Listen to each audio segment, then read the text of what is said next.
Welcome to today's verse of the day. Today's passage takes us deep into a family filled with promises, but also with pain. In these verses, we witness deception, desperation, and the high cost of trying to force God's plan in our own way.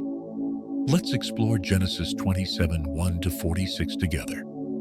Verse: When Isaac was old and his eyes were weak, he called Esau and said, "Prepare a meal for me, that I may bless you before I die." But Rebekah overheard and quickly made a plan. She told Jacob, "Dress like Esau. Take this food to your father, so he'll bless you instead." Jacob hesitated, afraid of being caught. But Rebekah said, "Let the curse fall on me." So Jacob disguised himself. Isaac, confused, questioned him, but eventually gave Jacob the blessing intended for Esau. Moments later, Esau returned and found out what had happened. He wept bitterly and cried, "Bless me. Me too, my father." But Isaac could not undo what was done. He said, "Your brother came deceitfully and took your blessing."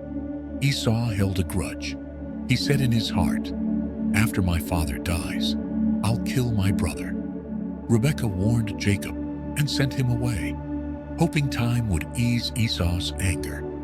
This chapter is full of emotion: love, fear, longing, betrayal. Every character is flawed. Isaac favors Esau. Rebekah manipulates. Jacob deceives. Esau despises his birthright and now mourns the blessing.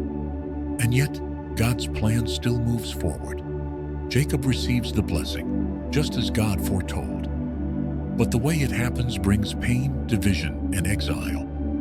God's will doesn't need to be achieved through manipulation. His promise was sure. But impatience cost this family peace.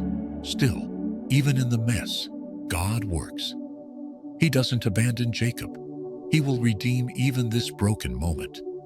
Have you ever tried to rush God's plan? Forced something to happen because waiting felt too hard?